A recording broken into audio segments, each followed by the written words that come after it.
जीवन में बहुत से ऐसे दौर आते हैं जब हम जीवन के ऐसे पार्ट में फंस जाते हैं कि निकलने के लिए काफ़ी प्रयास करना पड़ता है। कभी आप किसी कार्य को समझौता समझकर करते हैं और कभी संपूर्ण फर्क सिर्फ सोच का है।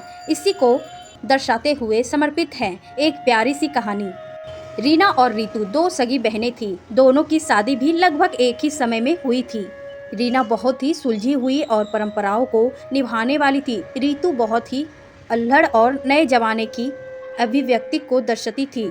दोनों का ससुराल बड़ा पूरा था, सास, देवर और ससुर। रीना हमेशा अपने पति और सास की बात को अपना कर्तव्य समझ करती थी।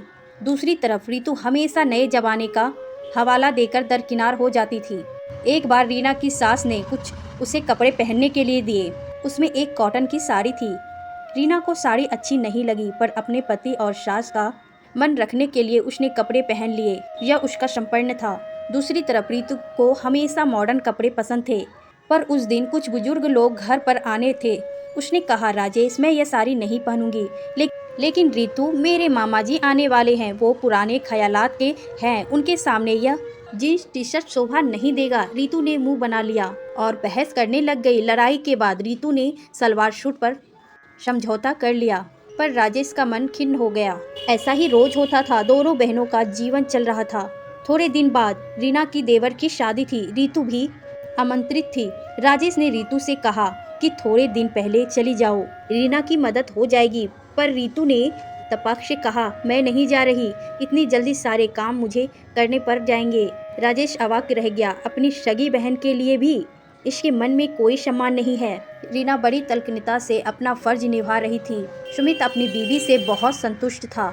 वो बहुत ही सादगी और अपना संपन्न से अपना पार्ट निभा रही थी। ऐसे ही दिन बीतते जा रहे थे। रीतू और रीना अपने ढंग से सब कुछ निभा रही थी। फिर एक दिन रीतू रोते हुए अपने पीहर आई। माँ ने पूछा, क्या हुआ? तो बोली, अब मैं उस घर में कभी नहीं जाऊंगी। रीना भी काफ़ी दिनों बाद मायके आई हुई थी। उसने रीतू के आंसू पोंछते हुए पूछा, क्या हुआ? रीतू ने कहा, मैंने इतना ही कहा कि खाना नहीं बना सकती, एक खाने बनाने वाली रख लो। मैं कोई बावर्ची हूँ कि सारा दिन खाना बनाती रहूँ? राजेश भी अपनी माँ का साथ देने लगे कि तुम्हारे घर में कौन से नौकर लगे थे? मैंने भी बोल दिया कि तो क्या मुझे नौकरानी समझ कर लाए हो? बस बहस शुरू हो गई और मैंने घर छोड़ दिया।